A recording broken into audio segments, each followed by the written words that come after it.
Class 9th subject maths NCERT chapter 7 triangles. Triangles के अंदर हम लोग ये कॉन्ग्रुएंसी के बारे में पढ़ेंगे। वैसे तो वो हमने 6th-7th में भी किया ही हुआ है, 6th से तो नहीं, शायद 7th में तो शुरू हुआ ही होगा। कॉन्ग्रुएंसी का मीनिंग वैसे तो तुम्हें पता होगा ही, फिर भी मैं एक बार उसे दोबारा डिस्कस कर दूं। बेटा दो टर्म यूज होती है ट्राइंगल में, एक तो सिमिलैरिटी जो हम क्लास 10th में जाकर पढ़ेंगे, और एक कॉन्ग्रुएंसी। दोनों में ज्यादा डिफरेंस है। जैसे एक ये मेरे अपने दोनों हाथ, अगर इनको मिला दिया जाए तो एक दूसरे को बिल्कुल कोइंसाइड कर रहे हैं, बिल्कुल ओवरलैप कर रहे हैं, कहीं से कम या ज्यादा नहीं। ठीक है।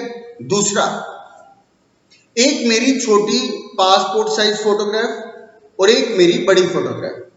फोटो में मैं ही हूं, ठीक है ना, फोटो में कंटेंट सेम है। छोटी फोटो में सारी चीजें छोटी नजर आ रही है, बड़ी फोटो में वही वाली सारी चीजें, वही वाले सारे के सारे कंटेंट आपको बड़े साइज में नजर आ रहे हैं। ठीक है। तो हम क्या चीज बोलेंगे कि जो छोटी पासपोर्ट साइज फोटो है और जो बड़े वाली फोटो है, दोनों दिखने में एक जैसी है, मतलब उसके कंटेंट दिखने में एक जैसे हैं। इसको कहते हैं सिमिलैरिटी। और आप बोलोगे कि दोनों सिमिलर हैं फोटो, बस छोटी और बड़ी का फर्क है। तो जब हम सिमिलैरिटी की बात कर्म करते हैं तो उसमें साइज डिफरेंट हो सकता है, लेकिन कंटेंट सेम होंगे। लेकिन जब कॉन्ग्रुएंसी की बात करते हैं, जैसे हमने अपने दोनों हाथ को मिलाया, तो ये कॉन्ग्रुएंट बोले जाएंगे। विद एंगल, विद डायमेंशन, सब चीजें साइड्स हो गई, एंगल हो गई, सभी डायमेंशन एग्जैक्टली सेम साइज की होगी, बिल्कुल सेम होगा। तो फाइनली सिमिलैरिटी में दिखने में एक जैसे, साइज बड़ा छोटा हो सकता है, जबकि कॉन्ग्रुएंसी का मतलब है कि साइज में बिल्कुल एक जैसे। दिखने में तो जैसे होंगे ही, लेकिन साइज में भी एक जैसे होंगे, वो हुआ कॉन्ग्रुएंसी। अब ट्राइंगल में तुम्हें याद ही होगा किस किस टाइप की ये कॉन्ग्रुएंसी होती है, उसको डिस्कस करते हैं। दो ट्राइंगल्स हैं, ABC PQR, ये दो ट्राइंगल्स हैं। अब कॉन्ग्रुएंसी की टाइप ट्रिपल एस थी, इसके अलावा SAS, इसके अलावा ESA और इसके अलावा RHS। ये चार टाइप की कॉन्ग्रुएंसी हम लोग पढ़ के आए हैं पहले। ट्रिपल एस का यहां पे जहां पे भी SS लिखा है, S का तो मतलब है एनी साइड, A का मतलब है एंगल, फाइनली आ गया RHS, R मतलब राइट एंगल, H मतलब हाइपोटेन्यूज, S मतलब एनी साइड। तो ये आइटम तो चलो अलग है, इसकी तो हम अलग से करेंगे बात। फिलहाल मेजरली ये तीन चीजें हमें करनी है। यहां पे जहां पे भी S लिखा है उसका मतलब साइड से है, जहां पे भी A यहां लिखा है उसका मतलब एंगल से है। तो जब हम ट्रिपल एस की करते हैं बात, तो ट्रिपल एस का मतलब ये हुआ कि इन दोनों ट्राइंगल्स के तीनों साइड रेस्पेक्टिवली इक्वल होगी, रीजन कुछ भी हो। और जब हम SAS की करते हैं बात, तो इसका मतलब है दो साइड और एक एंगल इक्वल होना चाहिए, तो कॉन्ग्रुएंसी बोली जाएगी। अब यहां पर SAS में हमने जानबूझकर A को उनके सेंटर पे लिखा है। अगर हम इसे SSA अगर बोलेंगे तो वो बिल्कुल गलत हो जाएगा, या ASS बोलेंगे तो भी बिल्कुल गलत हो जाएगा। इसको SAS से ही डिनोट करना होता है, जिसका मतलब है दो साइड और उनके बीच का एक इंक्लूडेड एंगल। SAS का मतलब है दो साइड और उनके बीच का एक इंक्लूडेड एंगल। इसके बाद आता है ASA। ASA का मतलब हुआ दो एंगल्स और उनके बीच का एक इंक्लूडेड साइड, दो एंगल्स और उनके बीच के एक इंक्लूडेड साइड। लेकिन जैसे मैंने एस के बारे में कहा, एस में तो दो साइड और उनके बीच का एक इंक्लूडेड एंगल ही होना चाहिए, लेकिन इसके केस में AAS भी पॉसिबल है और SAA भी पॉसिबल है। क्यों? क्योंकि अगर दो ट्राइंगल्स के दो एंगल्स आपस में इक्वल हो, हम कहें एंगल AP के इक्वल है, रीजन जो भी हो, एंगल B एंगल Q के इक्वल है, रीजन जो भी हो, तो अब सोचो क्या उनके बचे हुए तीसरे एंगल C और R इक्वल नहीं होंगे? भाई ये 40 है, ये भी 40 है, ठीक है, ये 60 है, ये भी 60 है, कितने हो गए? 40 60 100। इसमें भी ये दोनों एंगल मिला के 100 हो गए, इसमें भी ये दोनों एंगल मिला के 100 हो गए, तो बचा हुआ इसमें C कितने का आएगा? 80 का ही आएगा। बचा हुआ इसमें R कितने का आएगा? 80 का ही आएगा। तो तीसरा बचा हुआ एंगल तो इक्वल होगा ही अपने आप। तो इसलिए अगर दो एंगल इक्वल हैं तो साइड कोई भी ली जा सकती है, क्योंकि तीसरा एंगल तो खुद ही इक्वल होगा, तो उसके बीच में तो वो आ ही जाएगी। जैसे इसको और भी समझते हैं, हमने कहा कि ये एंगल 40, ये भी एंगल 40 है, रीजन जो भी हो, ये एंगल 60, ये भी एंगल 60 जो भी हो। अब स्टेटमेंट ने तो कहा AS से, मतलब जो दो एंगल लिए हैं एंगल साइड उसके बीच में ही होनी चाहिए। तो हमने अगर ये दो एंगल लिए हैं और इनके बीच की साइड की अगर बात करते हैं, तो इन दो एंगल्स के बीच में तो साइड PQ और AB आ रही है, PQ और AB आ रही है, फिर तो ये इक्वल बोलना चाहिए। लेकिन मैं ये इक्वल नहीं कहता, मेरे पास ये इक्वल है भी नहीं, मेरे पास तो ये और ये वाली इक्वल है, मेरे पास तो ये और ये इक्वल है बोलने के लिए। तो उस केस में हमने देखा भाई ये चीज तो फेल हो गई। इसने तो ये कहा था कि जो आपने दो एंगल्स इक्वल बताए हैं, एक साइड अगर लेने की नौबत आ गई है तो वो उनके बीच की होनी चाहिए, मतलब ये और ये वाली होनी चाहिए थी, तो आप ये कैसे ले रहे? तो मैं कहता हूं ये भी ले सकता हूं। क्यों? कैसे? वो ऐसे, जब ये दोनों 100 के आ गए थे तो तीसरा C और R तो अपने आप 80 का बचा ना, तो तीसरा C और R तो 80 हो गए ना, तो फिर तो C और R भी इक्वल हो गया ना, और B और Q तो इक्वल था ही ना, तो फिर तो ये दोनों साइड इक्वल हो गई, आ गए ना इंक्लूडेड साइड। तो इसलिए हम कहते हैं कि अगर दो एंगल्स अगर इक्वल हो गए हैं, फिर साइड तो कोई भी ली जा सकती है, क्योंकि तीसरा एंगल तो अपने आप इक्वल आएगा ही, तो वो अपने आप साइड वो बाय डिफॉल्ट इक्वल हो ही जाएगी, इंक्लूड हो ही जाएगी। चलो ये हमारा क्लियर हुआ। जब भी दो एंगल लिए जाएं तो साइड आप कोई भी लगा सकते हो। अब बात आई, अच्छा ट्रिपल S, उस पर भी कोई खास बात नहीं है, तीन साइड इक्वल आप दे दो रीजन के साथ, तो आपके ट्राइंगल कॉन्ग्रुएंट बोले जाएंगे। जैसे ये AB इक्वल PQ, रीजन जो भी हो, AC इक्वल PR, रीजन जो भी हो, BC इक्वल QR, रीजन जो भी हो। दूसरा, ऐसा भी नहीं है, क्योंकि मैंने देखा है कुछ स्टूडेंट्स ऐसा दिमाग पे सेट कर लेते हैं कि यहाँ AB है तो उसी डायरेक्शन में PQ इक्वल होनी चाहिए, ऐसा नहीं है। AB इक्वल PR भी हो सकता है, रीजन दो ना तुम उसका प्रॉपर। AB इक्वल QR भी हो सकता है, रीजन दे दो जो भी हो, डायरेक्शन सेम होना जरूरी नहीं है, ठीक है। चलो ट्रिपल S में भी कोई ज्यादा दिक्कत नहीं है, ट्रिपल S तो ट्रिपल S ही है, तीन साइड इक्वल बोलनी है, एक एक करके बोली जाएगी रीजन के साथ। बात करते हैं SAS में हमने कहा दो साइड, और अगर एंगल तीसरा लेने की बात आ गई है तो वो एंगल उन दोनों साइड के बीच का ही होना चाहिए।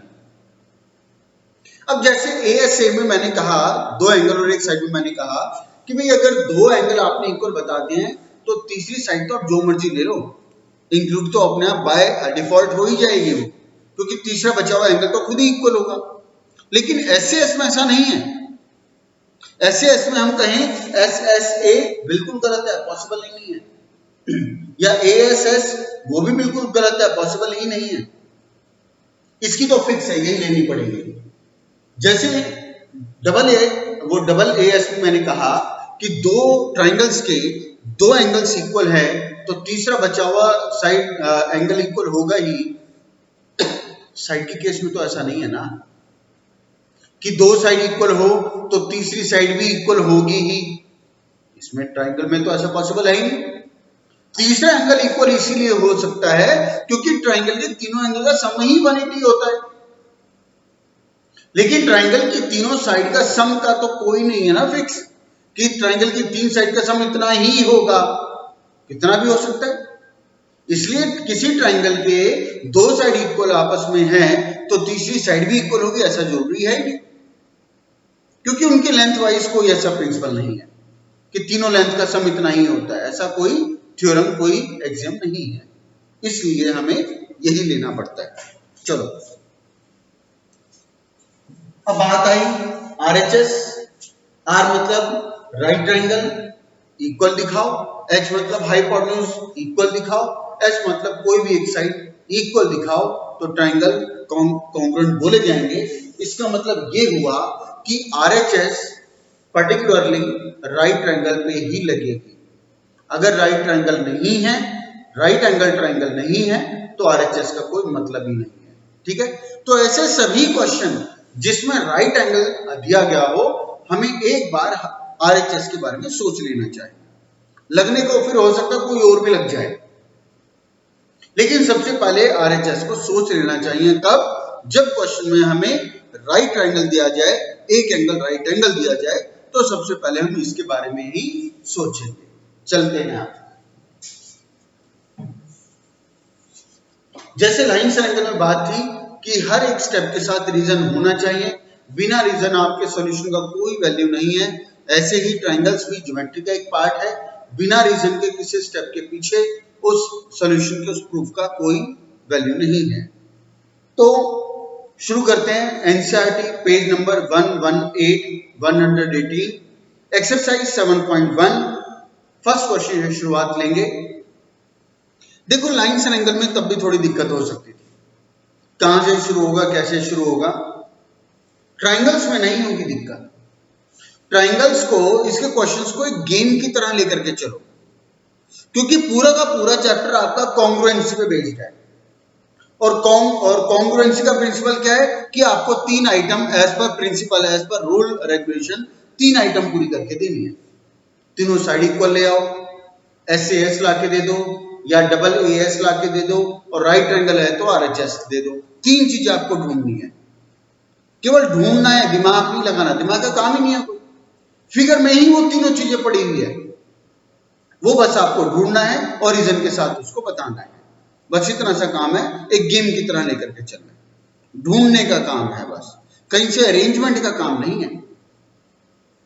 दूसरी बात एक और मैं बताऊंगा कि इन तीन में से कम एक आइटम तो आपके क्वेश्चन में ही बताई हुई होती है कि भाई ये दोनों आपस में चीजें इक्वल है, तो सबसे पहले उसको पकड़ना, सबसे पहले उसको लिखने की आदत लेना। दूसरा, मोस्टली क्वेश्चन में तुम देखोगे कि कोई साइड कॉमन भी मिलेगी आपको, और वो कब होगा? जब फिगर के अंदर फिगर मर्ज होगी। जब ट्राइंगल के अंदर ट्राइंगल बना हुआ होगा तो वहां पर पॉसिबल है कि कोई साइड या कोई एंगल कॉमन हो। तो मैं अपनी बात को दोबारा रिपीट करता हूं कि कम से कम एक, ज्यादा से ज्यादा दो आइटम तो आपको क्वेश्चन में ही लिखी होती है कि भाई ये चीजें इनके आपस में इक्वल है, तो सबसे पहले उनको आपको पकड़ना है। लेकिन ये भी चेक कर लेना, जो जो उसमें इक्वल हमें क्वेश्चन में ही लिख करके दी हुई है, दो आइटम या एक आइटम, एक तो पक्का मिलेगी। एक भी आइटम इक्वल ना हो ऐसा किसी क्वेश्चन में पॉसिबल नहीं है, एक तो पक्का मिलेगी। अगर दो आइटम आपको इक्वल क्वेश्चन में पहले से बताई गई है तो दूसरी, उन दोनों में से आप एक एक करके चेक कर लेना कि जिन ट्राइंगल्स को कॉन्ग्रुएंट करने के लिए बोला गया है, ये दो आइटम्स वो साइड की फॉर्म में भी हो सकती है, वो एंगल्स की फॉर्म में भी हो सकती है, ये उन्हीं ट्राइंगल की पार्ट्स है या नहीं। कई बार वो उन ट्राइंगल्स के पूरे पूरे पार्ट नहीं होते, हमें उनको अरेंज करके पूरा करना पड़ता है, लेकिन आपको सबसे पहले उन चीजों को पकड़ना है, वो चीजें ही आपके काम आएंगी सबसे पहले। दूसरी टिप्स, अगर ट्राइंगल के अंदर ही ट्राइंगल बना हुआ है या एक ही बेस पर ट्राइंगल बना हुआ है तो पॉसिबल है वहां कोई एंगल कॉमन हो सकता है, वहां कोई साइड कॉमन हो सकती है। तो दूसरे स्टेप में आपको कोई भी कॉमन एंगल या किसी भी कॉमन साइड को ढूंढना है। ये चीजें आपको, आप देखोगे एक्सपीरियंस टू एक्सपीरियंस आपको ये चीजें मिलेगी, और इन चीजों को आपको ऑब्जर्व करना है। जब ऑब्जर्व करोगे तो अपने आप चीजें सॉल्व होनी शुरू हो जाएगी। तो बड़ा आसान है, शुरू करते हैं। 3 आइटम आपको ढूंढनी है, एक गेम की तरह लेकर के चलेंगे। पेज नंबर 118 पर एक्सरसाइज 7.1 क्वेश्चन नंबर 1 फिगर बनाता हूं।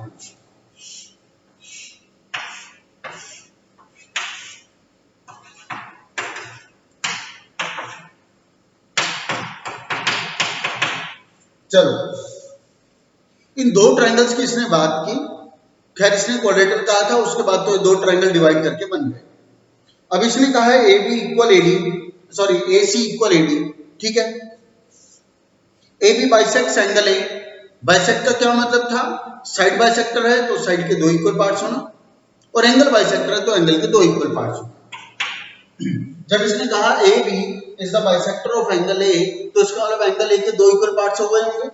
ये एंगल पूरा था तो इसका एंगल 1 और 2 फॉर्म हुआ, तो इसका मतलब angle 1 equal angle 2, angle 1 equal angle 2 हो गया। अब वो चाहता है इन दो ट्रायंगल को हम कॉन्ग्रुएंट प्रूव करके दें। अब वो चाहता है इन ट्रायंगल्स को कॉन्ग्रुएंट प्रूव किया जाए। ट्रायंगल दो ही और नहीं है हमारे पास, तो पहले तुम अपनी तरफ से ढूंढो, सोचो क्या क्या तीन चीजें इक्वल हो सकती है। सबसे पहले तुम सोचो। दूसरा मैं इनको टिप्स दे दूं, हमारी आरएचएस तो खैर एक अलग वो कंसेप्ट है, राइट ट्रायंगल होगा तो यूज होगा, अदरवाइज होगा ही। अदरवाइज तीन चीजें आई, वो ट्रिपल एस, एस एस और ए एस या ए एस ए। हर एक क्वेश्चन में सबसे पहले आपको एस एस ढूंढना है। ज्यादातर क्वेश्चन में तुम देखोगे एस एस सक्सेस होता है। उसके बाद रेट आता है ए, वो डबल ए साइड वाला। थर्ड रेट आता है ट्रिपल एस वाला, वो बहुत कम यूज होता है। आरएचएस तो उससे भी कम यूज होता है। तो ये टिप्स की वाली बात है। सबसे पहले आप एस के बारे में क्वेश्चन में सोचेंगे, वो अप्लाई नहीं हो पा रहा तो डबल ए एस के बारे में सोचेंगे। और उसमें मैंने बताया कि सबसे पहले तीन में से दो, कम से कम एक या दो आइटम तो आपको क्वेश्चन में पड़ी हुई होती हैं जो हमारे कॉन्ग्रुएंसी कंडीशन को पूरी करती है। और उसमें मैंने बताया कि कुछ भी कॉमन तो आप ढूंढना ही चाहिए आपको। तो तीन चीजें देखो क्या क्या हो सकती है, सोचो। गेम है, गेम की तरह इसे लेकर के चलो, सिर्फ ढूंढने का काम है।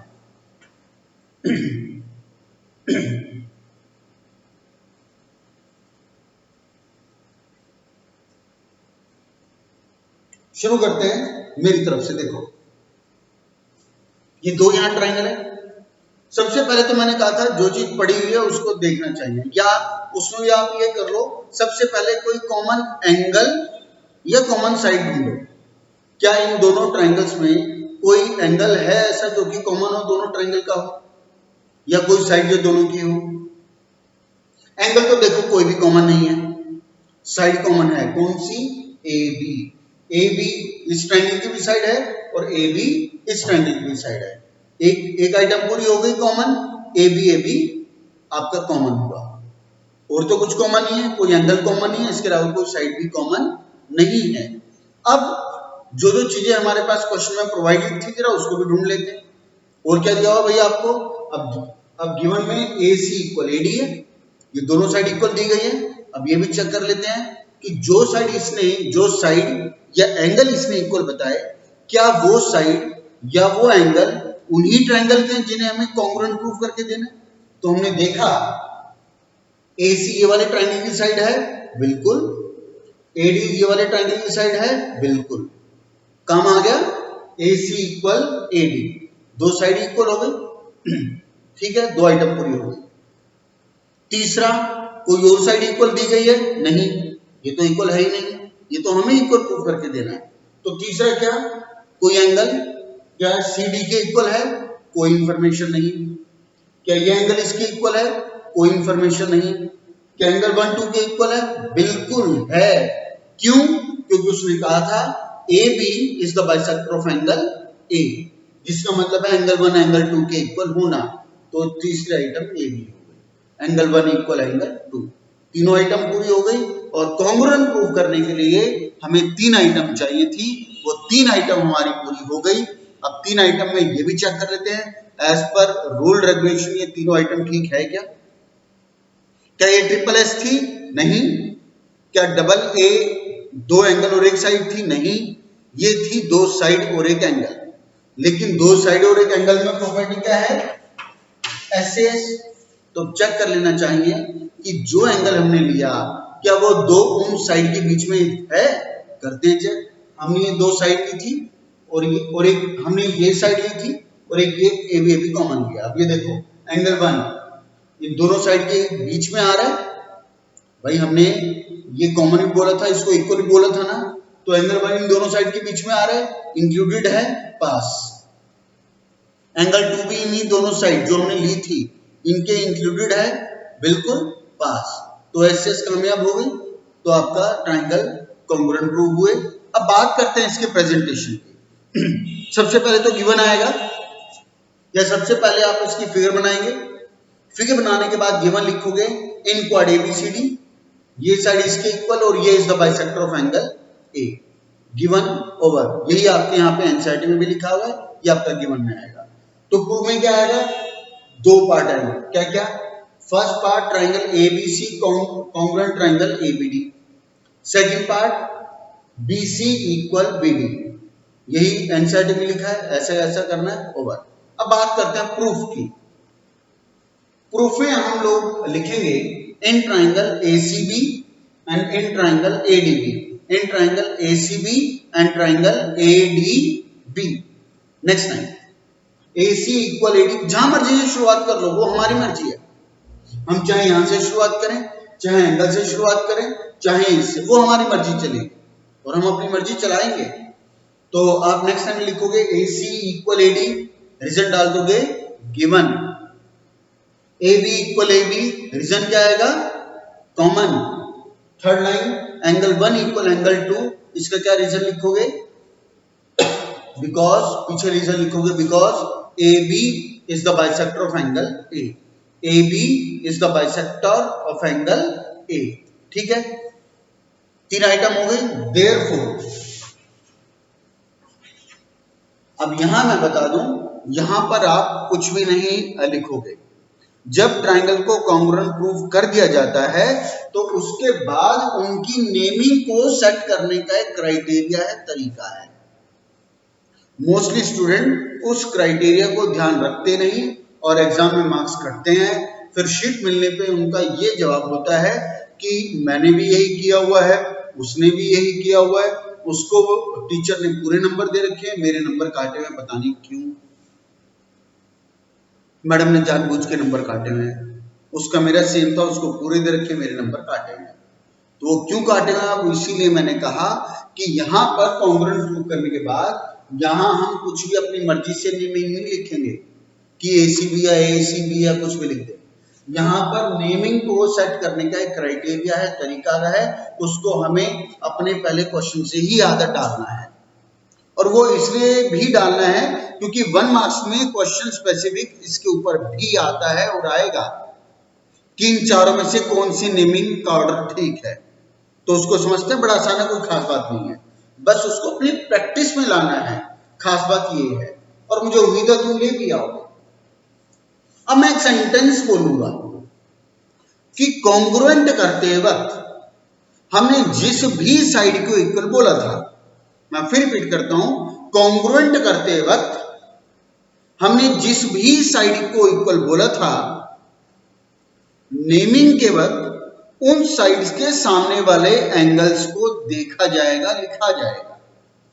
मैं फिर रिपीट करता हूं, कॉन्ग्रुएंट करते वक्त एक बात, हमने जिस भी साइड को इक्वल बोला था, दूसरी बात, नेमिंग सेट करते वक्त उन एंगल्स, उन साइड के सामने वाले एंगल्स को देखा जाएगा और लिखा जाएगा। उन इक्वल साइड के सामने वाले एंगल्स को देख करके नेमिंग में लिखा जाएगा। कैसे? देखो, शुरुआत जहां से मर्जी कर लो। हमने बोला था AC इक्वल AD, हमने बोला था AC इक्वल AD। तो देखो AC के सामने कौन सा एंगल आ रहा है?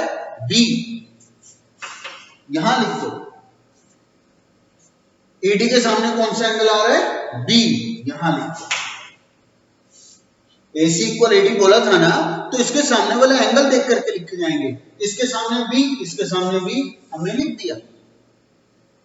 यहाँ पे मैं नेमिंग ऊपर वाले ट्रायंगल की करूंगा, यहाँ पे नीचे वाले की, या उल्टा कर लो, यहाँ नीचे वाले की कर लो, यहाँ ऊपर वाले की, उससे कोई फर्क नहीं पड़ेगा। ऑर्डर ऐसे आपको सेट करना है। चलो खैर, यहाँ पे मैं ऊपर वाले की करूंगा, यहाँ नीचे वाले की। हमने बोला था AC इक्वल AD, AC के सामने एंगल आ रहा था B, AD के सामने एंगल आ रहा था B, हमने यहाँ पे वो लिख दिया। नेक्स्ट हमने कौन सी साइड इक्वल बोली थी भाई? AB कॉमन बोला था। तो AB के सामने इस ट्रायंगल में कौन सा एंगल है? C, और इस ट्रायंगल में AB के सामने कौन सा एंगल है? D। तो ये एंगल लिखे जाएंगे, यहां पर आ गया C और यहां पर आ गया D। ऊपर वाले ट्रायंगल में AB के सामने C, नीचे वाले ट्रायंगल में AB के सामने D आ गया। चलो ये दो एंगल आ गए, दो एंगल आ गए तो तीसरा तो अपने आप ही इक्वल होता है। दो एंगल इक्वल हो गए तो तीसरा तो अपने आप बचा हुआ इक्वल हो गई। ऊपर वाले का B हो गया, C हो गया, रह गया कौन सा? A। नीचे वाले का भी B हो गया, D हो गया, रह गया कौन सा? A। और बाई चांस 1 और 2 एंगल ए खुद इक्वल थे भी, वो हमने नहीं लिखे पहले, वो एक बात अलग है। ठीक है, तो ये आपकी नेमिंग सेट हो गई और ये कॉन्ग्रुएंसी का साइन हो गया, और हमने लिख दिया by SAS congruency, by SAS congruency. या नेमिंग दूसरे तरीके से ले लो, ले लेते हैं। हमने कॉन्ग्रुएंट करते वक्त बोला था AC इक्वल AD, तो नेमिंग सेट करते वक्त उस ट्रायंगल में उस साइड के सामने वाला एंगल देखा जाएगा। AC के सामने B, AD के सामने B, एक आइटम पूरी होगी। नेक्स्ट एंगल 1 2 के इक्वल बोला था ना, इसको ले लो पहले, इसको ले लो पहले। एंगल 1 इक्वल टू, ये तो खुद ही एंगल है, इसके सामने क्या देखेंगे? एंगल तो ऐसे कैसे लिखे जाएंगे? एंगल 1 का मतलब A और एंगल 2 का मतलब A। नेमिंग में तो 1 2 नहीं आ सकता ना। चलो दोनों ट्रायंगल के दो दो एंगल इक्वल हो गए, तीसरा बचा हुआ तो खुद ही इक्वल होगा, क्योंकि तीनों का सम 180 होता है। बट ऊपर वाले का A हो गया, B हो गया, रह गया C, नीचे वाले का B हो गया, A हो गया, रह गया कौन सा? D। बिलो भी हो गया, वही आपका बाय SAS। चलो इससे नहीं करना, किसी और से कर लो, यहां से कर लेते हैं। एंगल 1 को 2 के इक्वल बोला था ना, 1 और 2 कौन से हैं? A और A, यहाँ पे A और यहाँ पे। उसके बाद AC को AD के इक्वल बोला था, AC के सामने क्या आ रहा है? B, और AD के सामने क्या आ रहा है? वही B, आप वो कर दो B B। AB कॉमन है, इस AB के सामने कौन सा है? C, और इस AB के सामने कौन सा है? D। अभी भी हो गया, वही बाय SAS। तो ऐसे नेमिंग सेट करते हैं, कोई खास बात नहीं है, इजी है।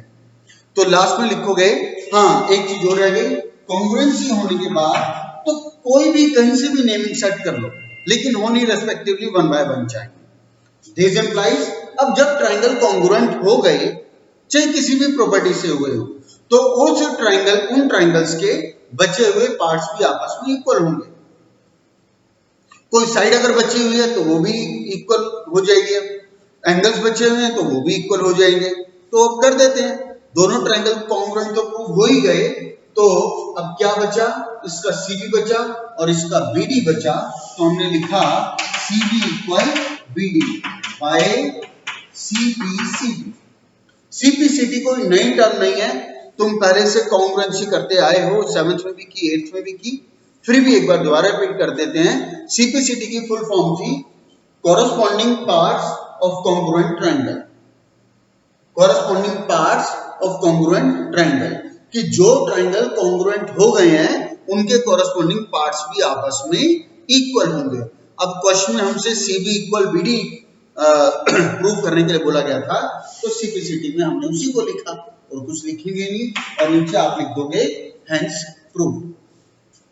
तो ये था इसका कंप्लीट वे ऑफ सॉल्यूशन। आसान है, बिल्कुल डायरेक्ट है, गेम की तरह है, 3 आइटम आपको ढूंढ के पूरी करनी है। नेक्स्ट,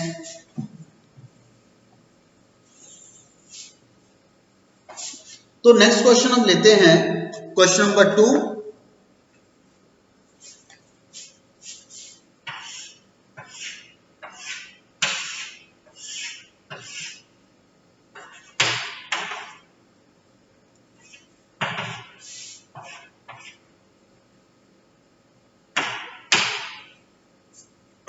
चलो, एनसीईआरटी में फिगर टेढ़ी बना रखी है, तुम्हें भी टेढ़ा बनाना है, ऐसा जरूरी नहीं है।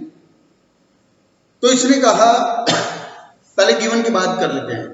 गिवन में तो पहले फर्स्ट स्टेप में तुम्हें फिगर बनाना है, सेकंड स्टेप में लिखेंगे in part in figure ABCD is a quadrilateral in which angle A equal angle B, AD equal CB, ये आपका गिवन था। ओवर। टू प्रूव में आपने ये यहाँ पे 3 पार्ट्स हैं, तीनों पार्ट्स लिखेंगे। Triangle ABD congruent triangle ACB, second part BD equal AC, third part angle ABD, ये वाला एंगल इक्वल ये वाला आपको लाना है, क्वेश्चन मार्क है। ये वाला एंगल इक्वल ये वाला आपको एंगल लेकर के आना है, ये हमारा क्वेश्चन मार्क है। तो टू प्रूव में 3 आइटम आएंगे। प्रूफ की बात करते हैं। 2 ट्रायंगल स्पेसिफाइड है ही, कौन कौन से? ट्रायंगल ABD और ट्रायंगल ABC। ट्रायंगल ABD और ट्रायंगल ABC। तुम्हें क्योंकि स्टार्टिंग है, कंफ्यूजन ना हो, इसलिए मैं ऊपर से ये CD को हटा दूं।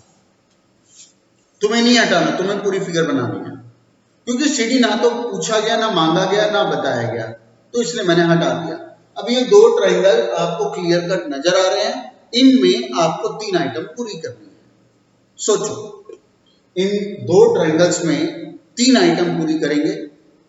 उसमें मैंने कहा था सबसे पहले आप आदत डाल लो, सबसे पहले कोई कॉमन एंगल या कोई कॉमन साइड ढूंढ लो, पक्का मिलेगा। दूसरा, जो आइटम है फिर उनको उठाना शुरू करो, 1 या 2 आइटम तो पक्का मिलेगी उसमें भी। तीसरे आइटम हो सकता है हमें कहीं से लानी पड़ जाए। तो देखो 3 आइटम पूरी।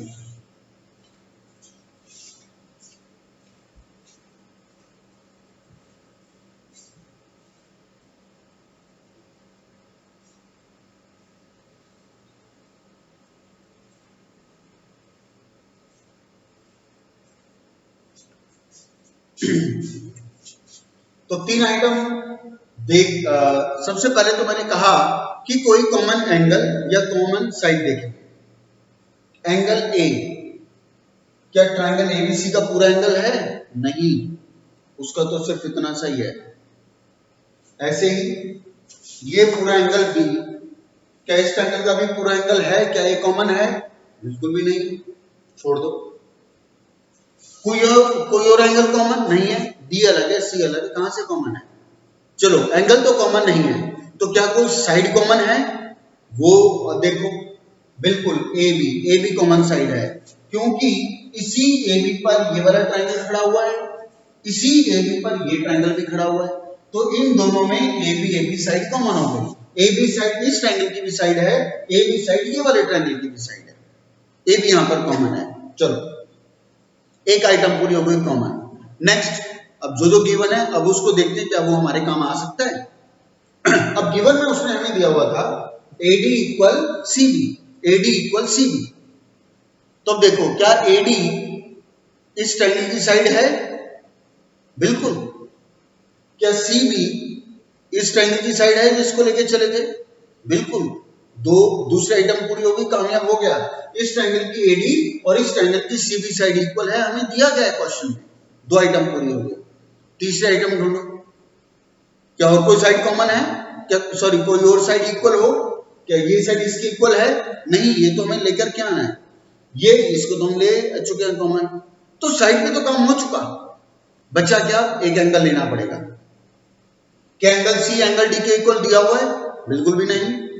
तो कौन सा एंगल है फिर हमारे पास?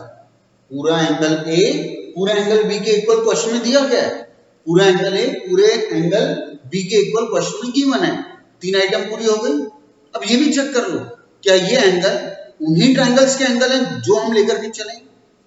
एंगल किस ट्रायंगल का एंगल है? ये पूरा इस ट्रायंगल का एंगल है, ये तो हम लेके चले थे ट्रायंगल, उसके काम आ रहा है, बिल्कुल ठीक है। एंगल B इस पूरे ट्रायंगल का एंगल है ना, तो ये भी काम आ गया ना। 3 आइटम पूरी हो गई। चलो, अब शुरुआत करते हैं प्रूफ में आप लिखोगे इन ट्रायंगल ABD और ट्रायंगल ABC। जब आप ट्रायंगल की शुरुआत करते हैं तो वहां कोई नेमिंग का ऑर्डर का चक्कर नहीं है। कॉन्ग्रुएंट जब कर देते हैं तब नेमिंग ऑर्डर में होना जरूरी होता है। तो शुरू में तो जैसे मर्जी लिखो, प्रूफ है, अब हम लिखेंगे इन ट्राइंगल एबीडी और ट्राइंगल एबीसी। जहां मर्जी शुरुआत कर दो। पहला A B equal A B, reason दे दो common. Next time A D equal B C, क्या रीजन लिखोगे? गिवन। तीसरी line angle A equal angle B, क्या रीजन लिखोगे? गिवन। हो गया? या ऐसे शुरुआत कर लो, इन ट्राइंगल एबीडी और ट्राइंगल एबीसी, आप यहां से कर लो angle A equal angle B, given. AD equal BC, reason पीछे, given. AB equal AB, given. जहां मर्जी से तीन चीजें आपको पूरी करके देनी। तीन चीज पूरी हो गई। अब इनकी नेमिंग सेट करते हैं। यहां नेमिंग मैं करूंगा इस साइड वाले ट्राइंगल की, और यहां नेमिंग करूंगा उस वाले ट्राइंगल की। या आप उल्टा कर लेना, हमारी मर्जी। मैं अपनी मर्जी से यहां पे नेमिंग करूंगा ये ट्राइंगल की, और यहां नेमिंग करूंगा इसकी। जहां मर्जी से शुरुआत कर लूं, वो हमारी अपनी करने वाले की मर्जी है। ठीक है? मैं अपना प्रिंसिपल फिर रिपीट करता हूं कि कॉन्ग्रुएंट करते वक्त जो साइड इक्वल बोली गई थी, उस ट्राइंगल में उस साइड के सामने वाला एंगल देख करके लिखा जाएगा। तो जहां मर्जी शुरुआत करते हैं। मैंने बोला था AD इक्वल BC, मैंने बोला था AD इक्वल BC। तो अब मैं क्या देखूंगा? इस साइड के सामने वाला उस ट्राइंगल में एंगल। AD किस ट्राइंगल की साइड है? AD किस ट्राइंगल की साइड है? ABD की साइड है। तो ABD में इसके सामने कौन सा एंगल पड़ रहा है? ये वाला। क्या है ये? B। यहां B लिख दिया जी। ये साइड इसके इक्वल थी। ये साइड किस ट्रायंगल की है? इसकी। इसकी है ना? तो इस ट्रायंगल में इस साइड के सामने कौन सा एंगल आ रहा है? ये वाला, है ना? इसका क्या नाम है? ए। लो जी, एक नेमिंग सेट हो गई। नेक्स्ट, और क्या बोला था भाई? ए बी कॉमन बोला था ना? तो ये साइड जिस भी ट्रायंगल की है, उस ट्रायंगल में इस साइड के सामने वाला एंगल देखा जाएगा। ये ए बी, ये वाले ट्रायंगल की साइड है, तो इस ट्रायंगल में ए बी के सामने कौन सा एंगल है? डी। और इस ट्रायंगल में ए बी के सामने कौन सा एंगल है? सी। हो गई दूसरी चीज। ठीक है ना? अब दो नेमिंग सेट तो हो गई एंगल वाली। अब तीसरा बचा हुआ एंगल तो खुद ही इक्वल होगा। इस ट्रायंगल का बी हो गया, डी हो गया, रह गया कौन सा? ए। इसका ए हो गया, सी हो गया, रह गया कौन सा? बी। है ना? ट्रायंगल में कॉन्ग्रुएंसी का साइन बाय SAS। इन दोनों साइड को लिया था, उनके बीच का एंगल आ रहा है। दोनों साइड को लिया था, उनके बीच का एंगल आ रहा है SAS। या चाहो कुछ और कर लो, कुछ और कर लेते हैं। यहां पे नेमिंग ये वाले ट्रायंगल की, यहां पे नेमिंग उस ट्रायंगल की। जहां मर्जी शुरुआत कर लो। इस ट्रायंगल में एंगल ए, उस ट्रायंगल में एंगल ए किसके इक्वल बोला था? बी के। ले लो यहां पर। नेक्स्ट, आपने AD को BC के इक्वल बोला था। इस ट्रायंगल में AD के सामने कौन सा है? B। इस ट्रायंगल में BC के सामने कौन सा एंगल है? A। दो एंगल की नेमिंग सेट हो गई। तीसरा तो खुद ही इक्वल होगा। इसका A हो गया, B हो गया, रह गया कौन सा? D। इसका B हो गया, A हो गया, रह गया कौन सा? C। ये कॉन्ग्रुएंसी का साइन, पीछे रीजन आ गया bye SAS, congruency. This implies BD equal AC by CPCD, also angle D equal angle C by CPCD। खैर उसने DOC तो नहीं मांगा था। This implies angle CAB equal angle DBA by CPCD। This implies दो item मांगी गई थी, BD equal AC by CPCD, also angle CAB मतलब ये इक्वल एंगल DBA मतलब ये बाय CPCD, हेंस प्रूव। कहीं कोई दिक्कत आई इसमें तो मुझसे टेलीफोनिकली या व्हाट्सएप के थ्रू जैसे मर्जी अपनी क्वेरी ले सकते हो। Question number 3।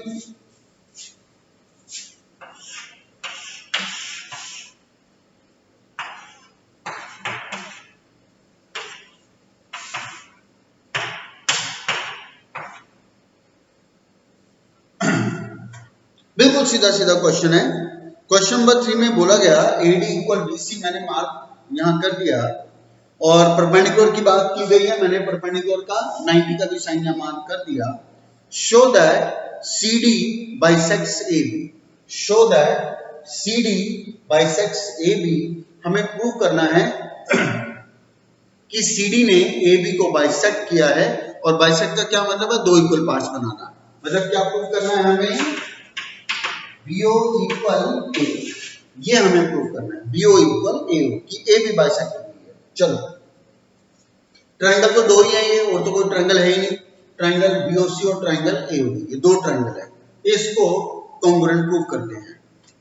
तो सोचो, 3 आइटम पूरी करो, और मैंने कहा था, फिर रिपीट करता हूं तीसरी बार, सबसे पहले कोई कॉमन एंगल या कोई कॉमन साइड को ढूंढना, मिल जाए तो बहुत अच्छा है, अदरवाइज फिर सेकंड स्टेप में आपको वो चीजें पकड़नी है जो क्वेश्चन में भी आपको पहले से ही इक्वल दी गई होगी। तो 3 आइटम आप लोग सोचो।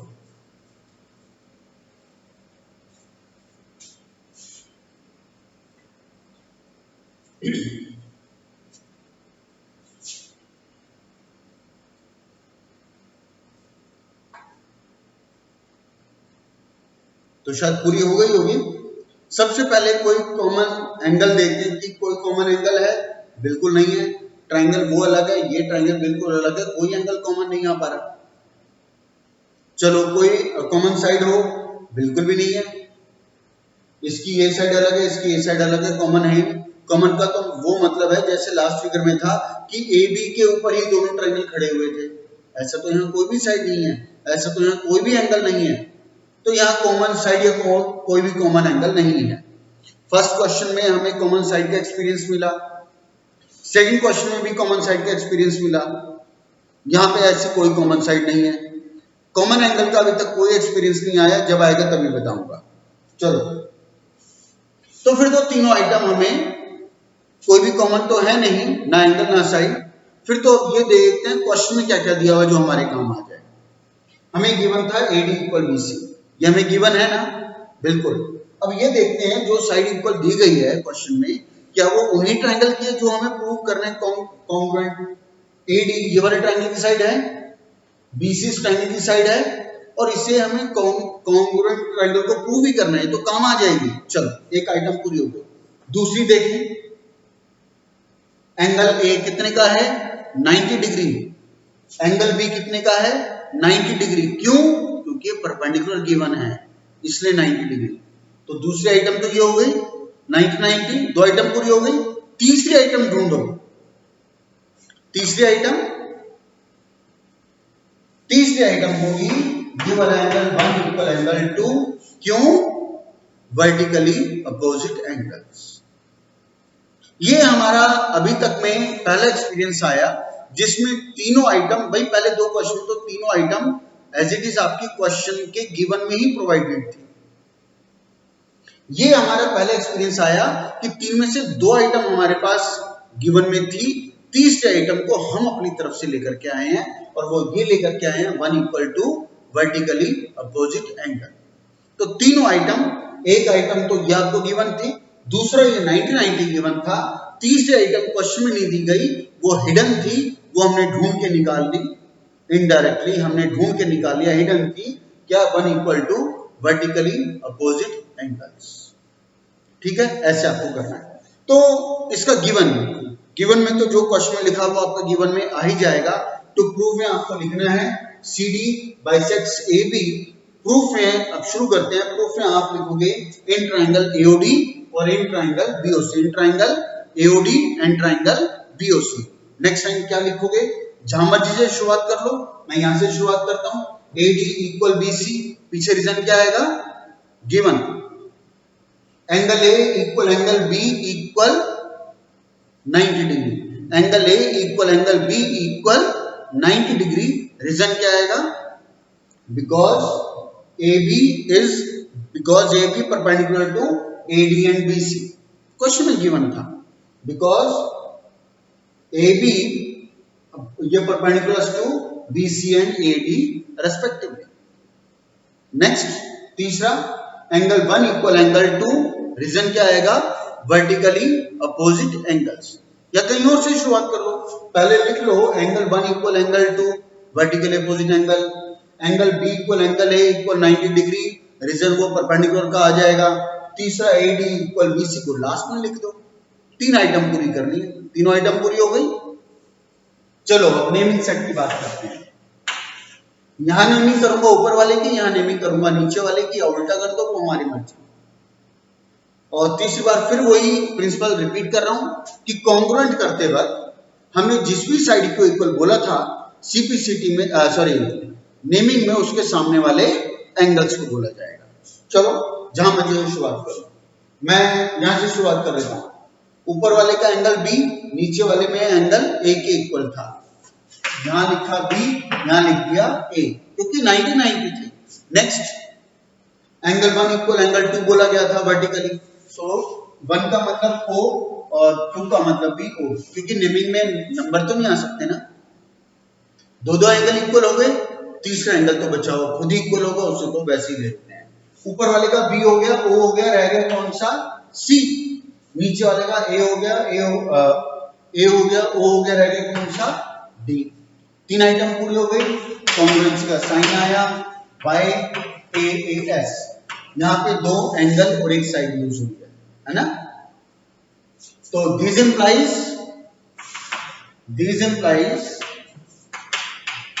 BO equal AO by CPCD। क्योंकि ट्रायंगल कॉन्ग्रुएंट हो गए प्रूव, तो उनके कोरस्पॉन्डिंग बचे हुए पार्ट्स तो इक्वल होंगे ही, तो by CPCD BO equal AO by CPCD hence prove. या चाहो नेमिंग कुछ और कर लो, या ऊपर वाले की करूंगा या नीचे वाले की। कहां से शुरुआत करें, कहीं और से शुरुआत कर लेते हैं। हमने बोला था AD इक्वल BC बोला था ना, AD इक्वल BC बोला था ना, तो नेमिंग में तो साइड तो नहीं बोलते हम, उसके सामने वाला एंगल लिखा जाता है ना। तो AD के सामने, सॉरी यहाँ पे तो मैं ऊपर वाले को कर रहा हूं, तो यहाँ ये BC के सामने कौन सा एंगल आ रहा है 1 मतलब O। DA के इक्वल बोला गया था, DA के सामने इस ट्रायंगल में कौन सा एंगल आ रहा है 2 मतलब O। नेक्स्ट, बाकी तो कोई और साइड इक्वल थी नहीं, बाकी तो सारे एंगल ही थे, तो एंगल उठा लेते हैं, वो तो है ही हमारे पास। इसका B, इसका A 90, ये तो डायरेक्ट उठा सकते हैं, तो कोई सामने का चक्कर ही नहीं, क्योंकि खुद ही एंगल इक्वल था वो। चलो ऊपर वाले का O हो गया, B हो गया, बचा तीसरा कौन सा C, और इसका तीसरा बचा D। रीजन में वही आएगा by AAS by CPCD BO equal AO by CPCD hence prove. तो नेमिंग का ऑर्डर होना जरूरी है, वो ऑर्डर हम जहां मर्जी से जिस मर्जी से शुरुआत करें, वो कॉरस्पॉन्डिंगली 1 बाय 1 होना ही चाहिए। तो ये 3 क्वेश्चन मैंने तुम्हें करवाए। इसके बाद 4 और 5 ये मैं तुम्हारे लिए छोड़ता हूं, क्योंकि ये बिल्कुल भी अच्छी बात नहीं होगी कि मैं सारे के सारे क्वेश्चंस खुद से करवाऊं, खुद से डिस्कस करूं और फिर तुम उसको करो। अगर तुम ऐसा करते हो तो इसमें तुम्हारा डेवलपमेंट नहीं होगा, तुम्हारी क्रिएटिविटी कहां से आ पाएगी। 3 क्वेश्चन मैंने तुम्हें करवाए, 2 क्वेश्चन मैं तुम्हारे लिए छोड़ता हूं, 4 और 5। 4th एंड 5th तुम्हें अपने आप से, अपनी IQ से, अपने प्रेजेंस ऑफ माइंड से ही करना है। बिल्कुल बेटा ये काम ना करना कि बाकी 4 और 5 मैंने नहीं करवाए तो वो तुम किसी से पूछो या कहीं गूगल पे करो सर्च। बेटा ऐसी गलती बिल्कुल मत करना। 3 क्वेश्चन मैंने करवाए हैं, 3 तो तुम डेफिनेटली कर ही लोगे। इनमें भी अगर पहले फर्स्ट 3 क्वेश्चन में भी अगर दिक्कत आती है, मुझसे व्हाट्सएप पे मैसेज, वॉइस मैसेज छोड़ो या मुझसे कॉल मेरे पास कर लो, समझ लो दोबारा। लेकिन 4 और 5 अपने आप से कर पाओ तो करना, अपने आप से अगर नहीं हो पा रहे हो तो कहीं से पूछकर, कहीं से देखकर बिल्कुल भी ना करना। अगर हमने ये हैबिट अभी से डेवलप कर ली तो आने वाले क्वेश्चंस में हमें दिक्कत आएगी, हम बिल्कुल नहीं कर पाएंगे। एग्जाम में अगर एनसीईआरटी से अलग कोई नया क्वेश्चन आ गया तो हम बिल्कुल नहीं कर पाएंगे, हम उसे छोड़ आएंगे। तो इसलिए कि हम एग्जाम के सभी क्वेश्चन, कोई भी नया क्वेश्चन आ जाए हम उसे कर पाए, इसलिए क्वेश्चन के पीछे पढ़ो, कितना भी टाइम लगे उसके ऊपर लगाओ। कोई भी ऐसी चीज नहीं है कि हम उस पर टाइम लगाए और वो ना हो पाए। एक पर्टिकुलर टाइम पीरियड के बाद वो डेफिनेटली वो क्वेश्चन हमसे हार मानेगा, उसे होना पड़ेगा खुद। हमें हार नहीं माननी, अपने आप से करना, डेवलप हो जाओगे। एग्जाम में कोई भी नया क्वेश्चन आएगा, हम आराम से अपने आप से उसे कर पाएंगे। हमें इस पैटर्न पर जाना है, ठीक है। तो आज की सभा यही समाप्त। फर्स्ट 5 क्वेश्चंस आप लोग करके भेजोगे, पूरे given to prove reason figure भी होना चाहिए, गिवन टू प्रूव भी होना चाहिए, रीजन भी प्रॉपर प्लेस पर प्रॉपर होनी चाहिए। कौन सी कॉन्ग्रुएंसी यूज हुई उसका भी रीजन आना चाहिए, बाइसिप्लिसिटी भी आना चाहिए और हेंस प्रूफ भी आना चाहिए। धन्यवाद।